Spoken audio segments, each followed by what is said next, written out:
श्रीकांत आप्टे जी अपनी पुस्तक जीवन संन्यास में आगे लिखते हैं, यही आंदोलन गांधी जी का था। तुम जियो, तुमको जिलाते जिलाते हम मिट जाएंगे। आंदोलन के समय गांधी जी बार बार कहते थे कि अंग्रेज़ों के किसी बच्चे का बाल भी बांका नहीं होना चाहिए। अंग्रेज़ों की सत्ता का गांधी जी विरोध करते थे। उनके तौर तरीकों का गांधी जी सामना करते थे। गांधी जी अंग्रेज़ों के दुश्मन नहीं थे। उनकी रीति नीति को गांधी जी मिटाना चाहते थे। सचमुच परवाना बनना बहुत कठिन है। मारना आसान है, मरना कठिन है। इसीलिए लोग मारक शक्ति पर विश्वास रखते हैं। मारने की हिम्मत लाखों फौजियों में, करोड़ों लोगों में होती है, लेकिन मरने की तमन्ना किसी किसी में ही होती है।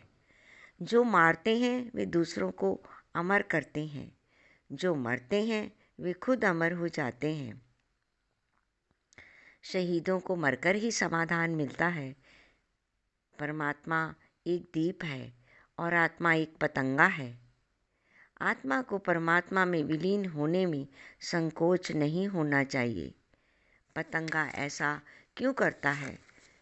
उसके अंदर जो कुर्बानी की संकल्प शक्ति होती है, उसके आधार पर वह न्यौछावर हो जाता है।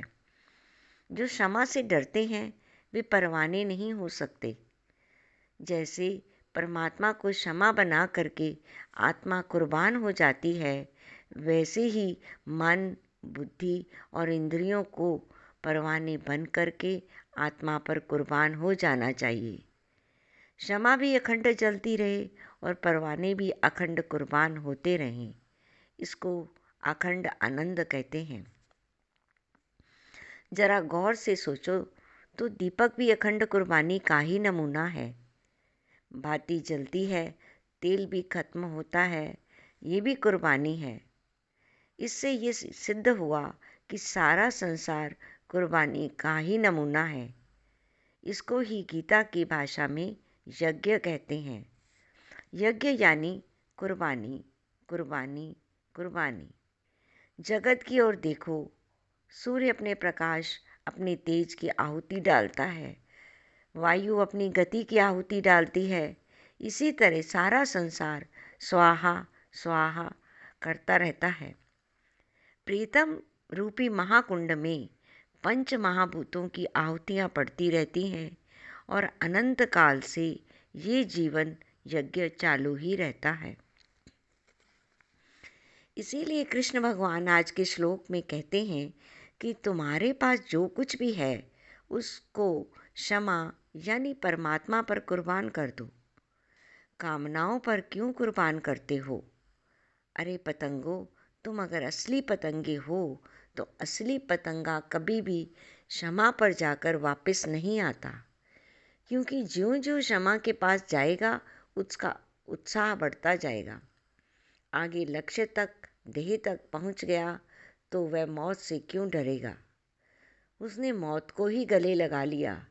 इसीलिए जो क्षमा से दूर होते हैं वे दुखी होते हैं, और ज्यों ज्यों क्षमा के पास चले जाते हैं वे आनंद से भर जाते हैं।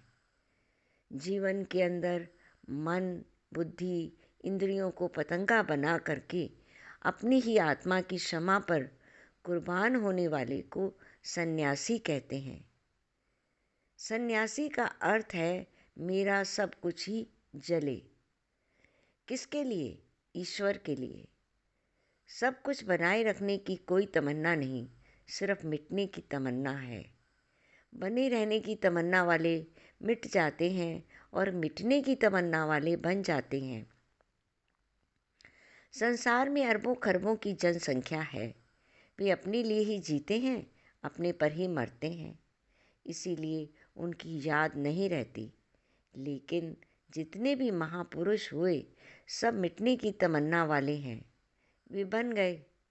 उन्हीं को तुम राम, कृष्ण, बुद्ध, महावीर, गांधी और ईसा के नाम पर याद करते हो, जो औरों के लिए जिए। इसीलिए हमारे दिल और दिमाग में उनकी याद बनी रहती है। ये बड़े बड़े महात्मा उनसे जो श्रेष्ठ हैं उस परमात्मा को याद करते हैं। एक बार संत विनोबा जी कश्मीर की यात्रा पर गए। वहाँ उन्होंने सभा में पूछा, क्या आप अकबर बादशाह को जानते हैं? सब लोगों ने हाथ खड़े कर दिए और कहा, हम जानते हैं। वह बिल्कुल अनपढ़ों का गांव था। सारे हाथ देखकर उन्होंने कहा, अरे आपके गांव के लोग तो बड़े पढ़े लिखे मालूम होते हैं, इतिहास जानते हैं। विनोबा जी ने दूसरा प्रश्न पूछा, ये अकबर कब जन्मा और कब मरा? किसी ने हाथ खड़े नहीं किए। फिर विनोबा जी ने पूछा, आप अकबर को तो जानते हो, फिर बताते नहीं हो?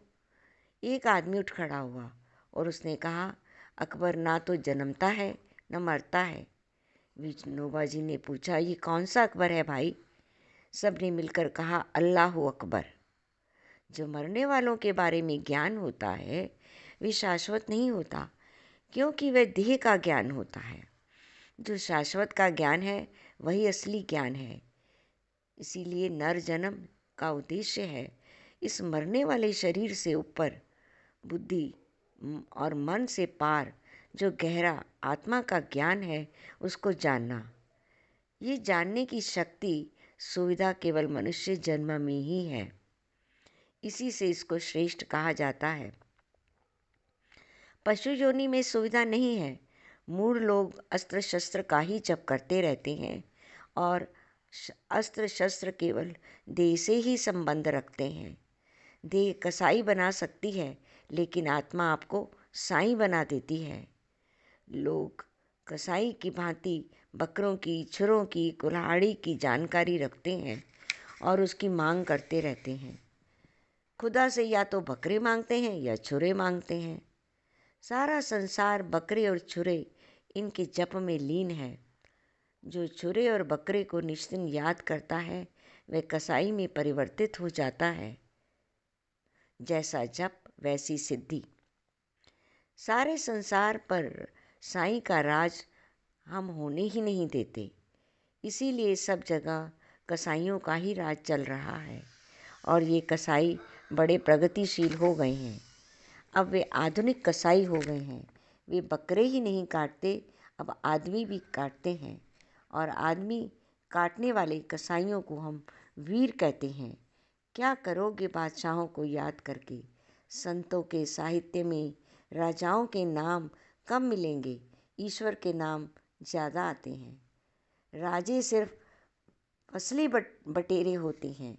कहीं से उड़कर आते हैं, फसल खाते हैं, फिर उड़ के चले जाते हैं। राजा लोग न खेती करते हैं, न सब्जी फल उगाते हैं, न हल चलाते हैं, न खेत सींचते हैं, न गोड़ी करते हैं, न फसल काटते हैं। राजे भोगी होते हैं, योगी नहीं। जो सच्चा विश्व का नागरिक होता है, जो सच्चा विश्व का नागरिक है, वे परमात्मा को ही अपना सच्चा बादशाह समझता है। परमात्मा अमृत वर्षा करता है, राजे लोग पानी का बंटवारा करते हैं। परमात्मा बीजों में से वृक्ष पैदा कर देता है। बादशाह लोग फलों के बंटवारे पर तेरा हक मेरा हक कह के खून खराबा करते हैं। परमात्मा मनुष्यों को कहता है, मैं एक सुगंधितदार महापुष्प हूँ, तुम भंवरा बनकर मेरी सुगंध लूटो। भगवान का भक्त भंवरा बन करके ईश्वर के नाम को गुनगुनाता, गुंजन करता उस पुष्प की खोज में भटकता है। हृदय में अपार प्रेम है, वाणी में नाम का नाद है। वन वन भटकता हुआ कमल सरोवर की तलाश में यात्रा करता है। एक दिन उड़ता उड़ता उस कमल पर बैठ जाता है और उसमें वह स्वेच्छा से बंदी हो जाता है। अगर हमारा मन भंवरा बने तो इस काया रूपी तालाब में जो आत्मा रूपी कमल खिला है, उसकी सुगंध में, उसकी कोमलता में, उसके सौंदर्य में स्वेच्छा से कैद होने का, समर्पित होने का, मिट जाने का महा आनंद हम प्राप्त कर सकते हैं। शेष कल।